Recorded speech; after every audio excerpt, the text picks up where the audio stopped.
C'est la première fois en fait que je me retrouve dans la chapelle. J'ai pu venir une fois, mais il y avait déjà trop de monde. Alors on a dû aller dans une autre église. Et il y a beaucoup de visages en fait que j'ai déjà vus, qui me sont familiers, que je connais de mon église de Paris Sud, qui sont des amis aussi. Et d'autres qui m'ont aussi amené à l'église. Hein, Sabrina? N'est-ce pas? Je vais vous inviter à incliner la tête. Père Saint, Père éternel, c'est toi qui prends le contrôle. Dispose nos cœurs.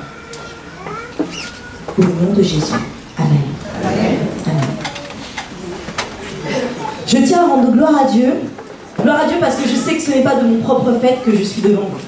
Ça, je le sais. J'en suis bien consciente. Ce n'est pas parce que j'étais plus déterminée ou parce que j'avais plus de connaissances, mais c'est simplement parce qu'un jour, je lui ai dit oui, Seigneur. Je veux te suivre et utilise-moi. Aussi, je tiens à remercier aussi tous ceux qui sont au service, tous ceux qui sont derrière en train de s'affairer, tous ceux qui sont là aussi à la liturgie. Je sais que parfois c'est un gros stress pour les uns et les autres en se disant Seigneur, nous voulons jouer en ton honneur, Seigneur, nous voulons chanter en ton honneur. Alors pensons aussi à eux dans les prières, à chaque culte. Et je rends gloire à Dieu parce que vous êtes ici ce matin et qu'il n'y a aucun hasard. Vous vous êtes peut-être dit, ah, on va passer à Créteil aujourd'hui, à l'église de Créteil. Ou vous vous êtes dit, il y a un programme spécial, je vais venir. Quelles que soient vos circonstances, alors que je préparais ce message, le Seigneur me disait, il n'y a aucun hasard. Aucun hasard. Cela fait déjà donc un mois, que vous découvrez, que vous êtes encouragés par des messages qui vous poussent dans vos retranchements. Certains se sont déjà même engagés. Est-ce que je peux voir la main des membres de Créteil? Des membres de Créteil. Comme ça, je vois un petit peu qui est dans l'assemblée. D'accord, d'accord, d'accord. Baissez les mains. La main des visiteurs d'autres églises. Ah, il y en a quand même pas mal. D'accord. Et ceux qui passent ici, qui ne sont pas de l'église adventiste, mais qui nous visitent. Est-ce que je peux voir les mains? Ah, il y en a beaucoup. Bienvenue encore. Bienvenue, bienvenue. Sentez-vous à l'aise, sentez-vous à l'aise. Aujourd'hui, nous devons être honnêtes avec nous-mêmes. Et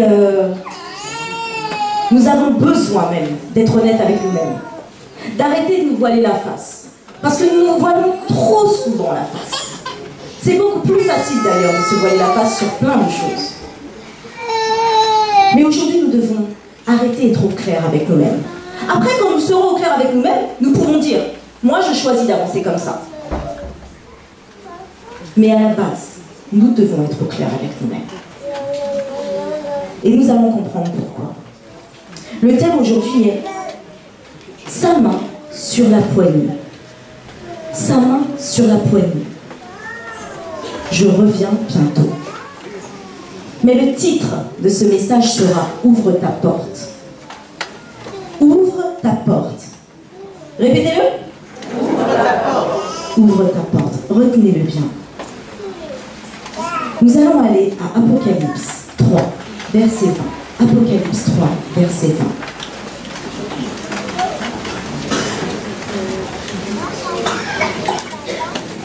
Pour ceux qui ont des Bibles, prenez-les. Ceux qui n'en ont pas, il y a des applications sur les téléphones, donc vous pourrez en mettre pour plus tard, mais pour aujourd'hui, vous allez suivre avec votre voisin. Apocalypse 3, verset 20.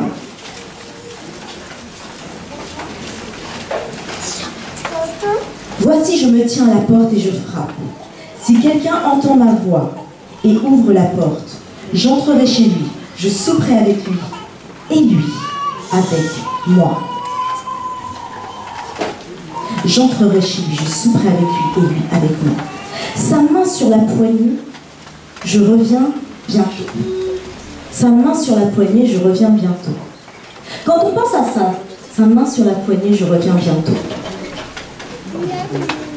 Moi, ça me fait penser aussi à un père ou une mère qui a pu avoir sa main sur la poignée et dire à son enfant « Je reviens bientôt ». et qu'il n'est pas revenu. Ça peut être un ami, un mari, une femme, qui avait sa main sur la poignée et qui a dit « je reviens bientôt » et qui n'est pas revenu. Ça peut être moi ou toi qui mettra demain ta main sur la poignée et dira « je reviens bientôt » et tu ne pourras pas revenir. Et ça a encore été, ou ça pourrait être, nous qui disons encore « je reviens bientôt ». Mais un de nos parents s'éteint avant. Quoi de plus difficile que de voir un être cher nous promettre quelque chose et finalement ne pas pouvoir tenir cette promesse, ne pas tenir cette promesse, ne pas revenir. Mais ce matin, ce genre de circonstances, je ne les maîtrise pas toujours. Mais ce matin, il ne s'agira pas de toi ou de moi. Ce matin, il s'agira de quelque chose de bien plus grand. Il s'agira d'une chose, à vrai dire. Une seule. Croire. Mais alors vous allez me dire, non mais croire que cette personne, en fait, va revenir, mais ça, psychologiquement, c'est pas très équilibré. Ça me met dans un état de dépendance et même de peine si cette personne ne revient pas. Le croire dont je vous parle, il ne dépend pas de toi ou de moi. Le croire dont je vous parle, c'est croire en quelqu'un qui est bien plus grand. Quelqu'un qui va tenir ses promesses. Il y a donc la semaine prochaine aussi, une semaine prophétique. Moi, je vais juste ouvrir, et ce n'était pas calculé par rapport à ça. Mais il n'y a pas de hasard avec Dieu. Et je vais vous parler de quelqu'un qui, quand je crois en lui, aucune promesse n'est vaine, aucune promesse n'est manquée.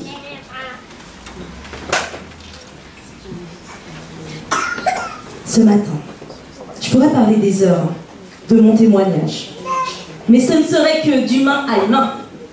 Et vous ne pourriez vous dire, ce n'est qu'encore une histoire de plus. Nous avons besoin de nous tourner vers la parole. Ce livre, la Bible, ce livre, cette Bible. Des testaments qui nous ont été laissés. Et à vrai dire, c'est quoi des testaments en fait? Un héritage, j'entends. C'est quelque chose que quelqu'un vous laisse en espérant que vous allez suivre ce qu'il vous a conseillé. Ces testaments, c'est quelque chose que quelqu'un vous laisse en vous disant « Voici ce que je te promets. Voici ce qui est à toi. » Et nous en avons un gros, que personne ne pourra nous laisser, comme ça. Un gros qui nous a été laissé par celui qui nous connaît mieux que quiconque. Et Apocalypse 3:20, « Voici, je me tiens à la porte, je frappe. Si quelqu'un entend ma voix et ouvre la porte, j'entrerai chez lui et je souperai avec lui, et lui avec moi. » De qui parle-t-on ici au fait? Certains le savent, de Jésus. Un peu plus tôt, allons dans Apocalypse chapitre 1er. Apocalypse chapitre 1er. Apocalypse chapitre 1er. Chapitre 1er. L'apôtre Jean, auteur du livre, va recevoir une vision. Et au verset 17, il va donc tomber au pied de cet être devant lui. Il va tomber au pied de cet être devant lui. Et il est écrit, quand je le vis, je tombais à ses pieds, comme mort. Il posa sa main droite sur moi, me disant, ne crains point, ne crains point. L'apôtre Jean est devant cet homme qui va révéler son identité au verset 18. Moi, je suis le premier et le dernier, le vivant. J'étais mort, et me voici vivant au siècle des siècles. Je tiens les clés de la mort et du séjour des morts. Le premier et le dernier, le vivant, au siècle des siècles. Jésus-Christ lui-même est en présence de Jean. Jésus-Christ lui-même, mais il ressemble à cette apparence d'homme. Pourtant, son visage est aussi brillant que le soleil dans son éclat. Qui a déjà essayé de regarder le soleil? Levez la main, levez la main. On l'a tous fait au moins petit. Ouais, on l'a tous fait au moins petit. On ne peut même pas regarder ce soleil. Imaginons cet être devant nous. Mais juste avant, parce qu'on pourrait se dire, en fait, c'est qu'une histoire. Qui a peur du mot apocalypse? Qui a peur du mot apocalypse? Ok, pas peur du mot. Qui a peur d'ouvrir le livre de l'Apocalypse? Ah, il y en a quand même. Il y a une timide qui a levé la main, mais elle a été courageuse. Le livre de l'Apocalypse. Apocalypse, ça veut dire quoi? Découvrir, révéler. Révéler quelque chose. Donc ce n'est pas un livre de philosophie. Ce n'est pas un livre d'histoire à raconter. C'est un livre de faits. C'est une révélation de choses qui vont se produire, des prédictions même. Ce n'est pas un livre simplement qu'on va prendre comme un livre d'histoire qui racontera ce qui s'est passé. Parce que ça raconte ce qui s'est passé, mais ce qui va se passer en plus. Le livre d'Apocalypse, la révélation de Jésus-Christ pour les choses qui doivent arriver quand? Bientôt. Et oui, une a dit à la fin. Mais en fait, ce livre disait, en 90 de notre ère, bientôt. Bientôt. 90 de notre ère. Donc Arrête est en train de me dire que ça fait plus de 1900 ans là, que c'est bientôt. Oui, bientôt. Ce livre nous dit bientôt. 2 Pierre 3,8 nous dit, il est une chose, bien-aimée, que vous ne devez pas ignorer, c'est que devant le Seigneur, un jour est comme 1000 ans, et 1000 ans comme un jour. Devant Dieu, pour Dieu, un jour est comme 1000 ans, et 1000 ans comme un jour. Donc ça fait 2 jours. Simplement 2 jours que Jésus est né, 2 jours, même moins de 2 jours que nous l'attendons. Pourtant ça paraît si long quand même. Mais alors 2 jours. Si donc on repense à ces 2 jours, en 2 jours, qu'est-ce qui s'est passé? En 2 jours, l'Église chrétienne est passée de 12 personnes à 2,4 milliards de personnes. En 2 jours, l'homme a fait 2 guerres mondiales et des milliers de guerres civiles, des génocides, des persécutions, des assassinats. En 2 jours, l'homme a rendu esclaves ses congénères, a asservi des peuples. En 2 jours, l'homme s'est érigé une forteresse financière permettant à certains d'être plus que rassasiés de richesses et d'autres de n'avoir à peine de l'eau pour vivre. En 2 jours, l'homme a réussi à oublier son créateur. Ou à le mettre de côté, à le mettre au rang de loisir. Tout comme moi, par exemple, je serais passionnée d'équitation, bah toi, tu es passionné de Dieu. En 2 jours. En 2 jours, plus de 72,9 milliards d'hectares de forêt ont disparu. Une perte nette, sans reboisement, sans repousse. En 2 jours. 2000 ans pour nous, 2 jours pour Dieu. Voilà l'œuvre de l'homme en 2 jours. Alors oui, en 2 jours, l'homme a aussi amélioré le système sanitaire, créé un confort qui n'existait pas avant.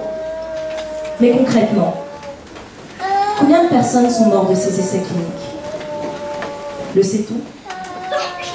Quel est l'impact de cet environnement détruit, modifié pour notre confort sur nous? Le voit-on réellement? Nous devons lever les voiles un petit peu. Nous devons lever les voiles parce que nous aimons trop en fait rester derrière ces voiles qui nous rassurent. Qui nous rassurent. Alors soyons honnêtes. J'ai du mal à croire, ça se dit, j'ai du mal à croire qu'il puisse y avoir un Dieu. Car s'il existait, il ne permettrait pas tout cela. Mais quand tu parles de tout cela, sais-tu de quel mal tu parles? Vois-tu même la profondeur du mal qui existe? Nous aimons questionner Dieu, hein. sur ce qu'il fait, ou plutôt ce qu'il ne fait pas. Mais nous ne questionnons pas l'homme sur pourquoi il n'arrête pas de faire le mal qu'il fait. Nous croyons en l'homme, mais nous ne le questionnons pas sur pourquoi il n'arrête pas de faire le mal qu'il fait. Pourquoi moi, je n'arrête pas de faire le mal que je fais? Pourquoi moi, je suis centrée sur moi comme ça? Mais par contre, tout de suite, je vais me tourner vers Dieu, en disant, mais pourquoi tu permets? Apocalypse 3, enfin, voici, je me tiens à la porte et je frappe. Si quelqu'un entend ma voix et ouvre la porte, j'entrerai chez lui, je souperai avec lui et lui avec moi. Jésus, au chapitre 1er, nous l'avons lu. Il s'est identifié comme le premier, comme le dernier, le vivant au siècle des siècles. Et il frappe. Je redis. Le Tout-Puissant, le premier, le dernier, il frappe. Il frappe à la porte. Mais à la porte de quoi, au fait? De mon cœur, de ton cœur. Je reprends. Le premier, le dernier, le vivant, au siècle des siècles, le Tout-Puissant, il frappe à la porte de ton cœur. Au verset 20, en fait, ce qui se passe ici. Apocalypse 3, verset 20. Juste avant, Jésus avait donné à Jean des visions sur les églises. Sur les églises historiques, puisque ça s'est passé, mais aussi sur des périodes historiques de l'église chrétienne. Il avait parlé à des églises précisément. Mais à ce verset 20, il dit, voici je me tiens. Et si quelqu'un, n'importe qui, juif, musulman, bouddhiste, athée, quelle que soit ton origine, quel que soit d'où tu viens, il a dit, si quelqu'un, n'importe qui, entend ma voix et ouvre la porte. Ce message est pour chacun ici. Chacun ici. Ça peut être pour Lydie, pour Myriam, ça peut être pour Wilfried, ça peut être pour Roselyne, ça pourrait être pour Roger, pour chacun de nous ici, si tu entends ce message. Mais alors, il y a une chose simple dans cette phrase. Il y a un si, il y a une condition. Si tu n'entends pas, si tu n'ouvres pas, je n'insiste pas. Je n'entrerai pas. Je ne m'imposerai pas à toi. Le Tout-Puissant ne s'impose même pas à nous. Alors à tous ceux qui croient qu'il est ce Dieu Tout-Puissant et qu'il veut avoir un contrôle sur moi,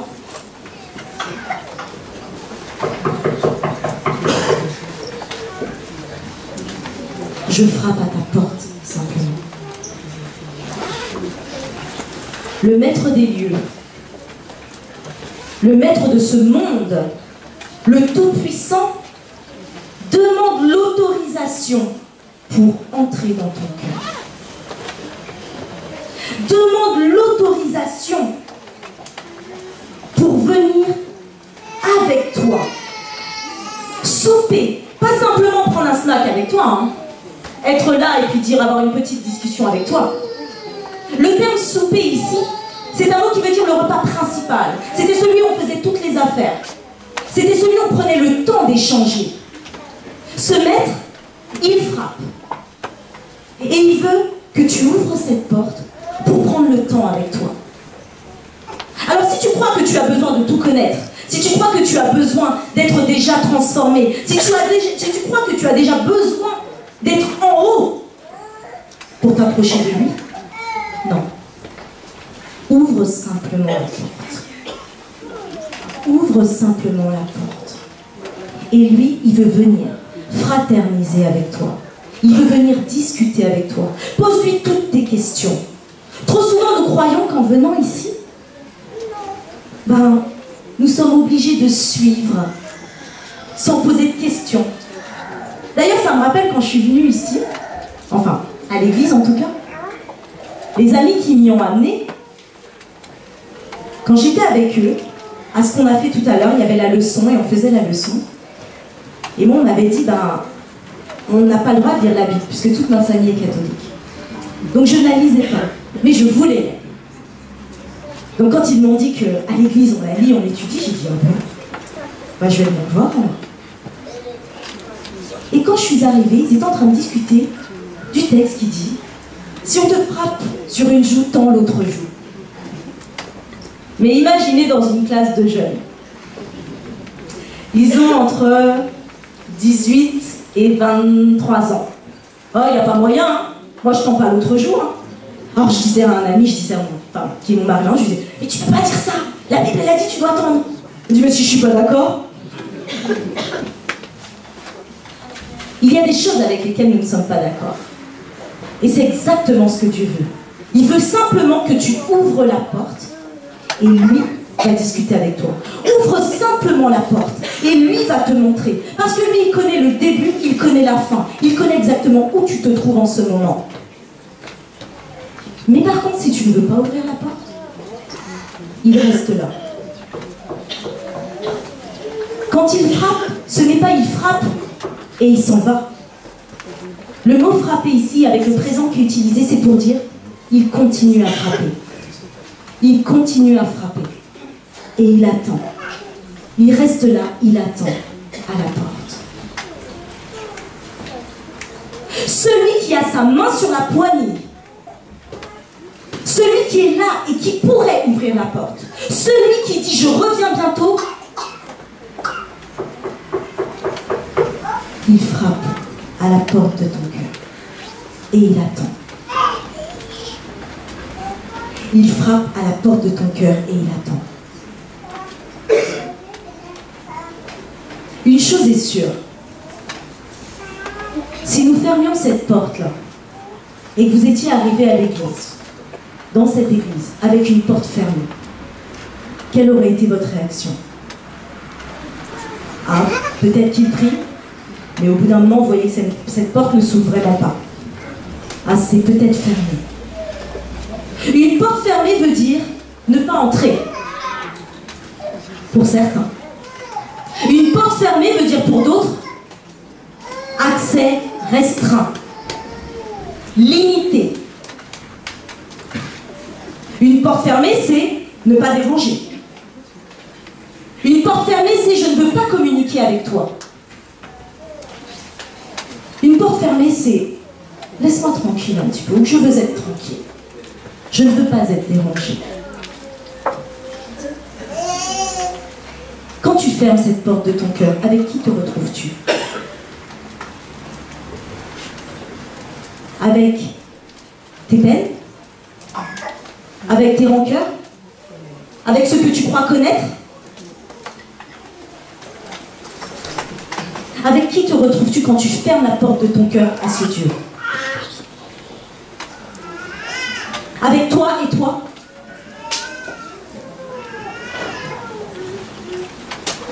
Avant de venir à l'église, je me rappelle justement que j'avais une propension à pouvoir passer sur les choses, à zapper les choses. Oh, ça va pas? C'est pas grave, on ferme cette porte, ça ira mieux. Encore quelque chose d'autre qui tombe? C'est pas grave, on ferme cette porte et ça ira mieux. Et j'avais bien réussi à fermer toutes les portes autour de moi.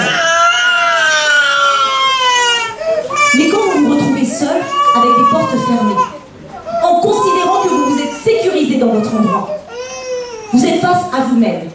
Et là, quand le flot de tout ce qui s'est passé avant commence à émerger, qui est là pour vous secourir?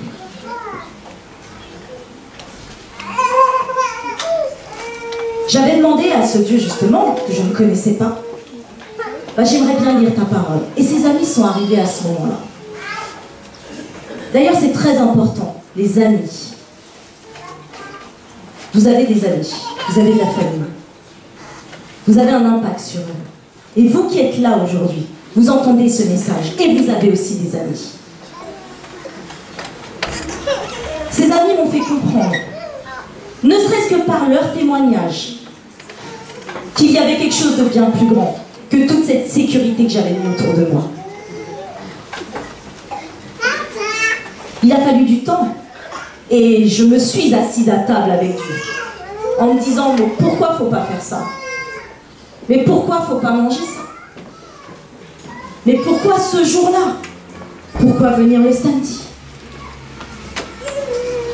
Mais petit à petit, si quand au départ j'étais ici dans l'église et je me disais, ils y croient vraiment qu'il y a un Dieu qui répond à leurs prières?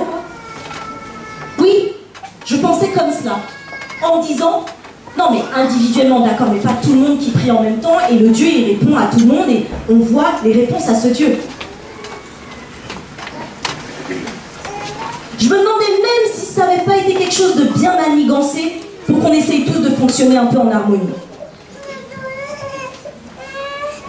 Et la réalité, c'est que même en ayant ça, nous ne fonctionnons pas en harmonie. Mais j'ai compris qu'il y avait quelque chose de bien plus grand, oui, en effet.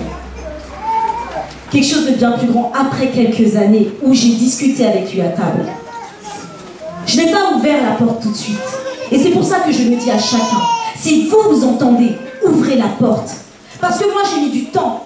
Et par du temps, eh ben, on passe encore par d'autres difficultés. À partir du moment où j'ai dit, ok Seigneur, je vais te suivre maintenant, toutes ces portes ont commencé à tomber. Toutes ces portes ont commencé à me libérer. Je n'étais plus en sécurité parmi ces portes. J'étais en sécurité parce qu'il y avait un Dieu tout-puissant. Et même si quelqu'un me disait, je reviens bientôt et ne revenait pas, moi je croyais en celui qui a dit, il revient et il permettra sûrement, par sa grâce, que je revoie cette personne quand il reviendra. Parce qu'il revient bientôt. Apocalypse nous dit, le premier et le dernier, il revient bientôt. Apocalypse 1er. Et à nouveau à la fin, Apocalypse 22, versets 7, 12, 20. Oui, amen. Il revient bientôt. Le bientôt ne veut pas dire tout de suite, mais veut dire certainement. C'est sûr qu'il revient.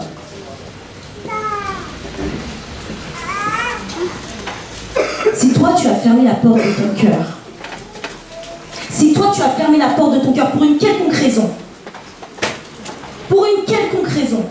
ça peut être parce que tu as perdu un enfant, ça peut être parce que tu as perdu un être cher, ça peut être parce que tu n'aimes pas comment nous fonctionnons, ça peut être parce que tu viens ici et que tu te rends compte que, ouais mais c'est un peu irréel ce qu'ils vivent.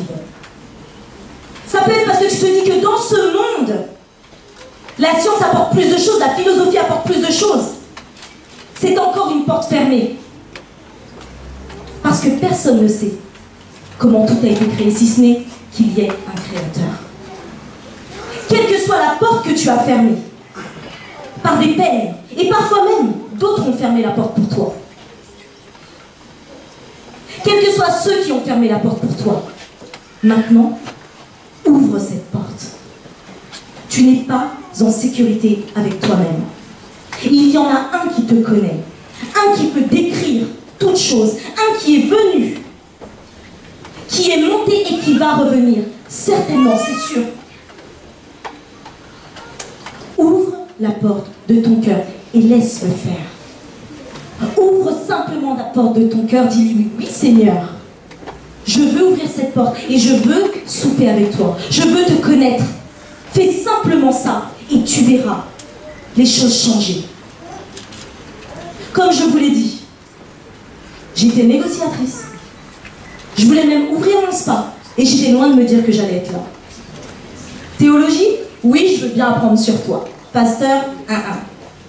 Non. Non. C'était pas pour moi.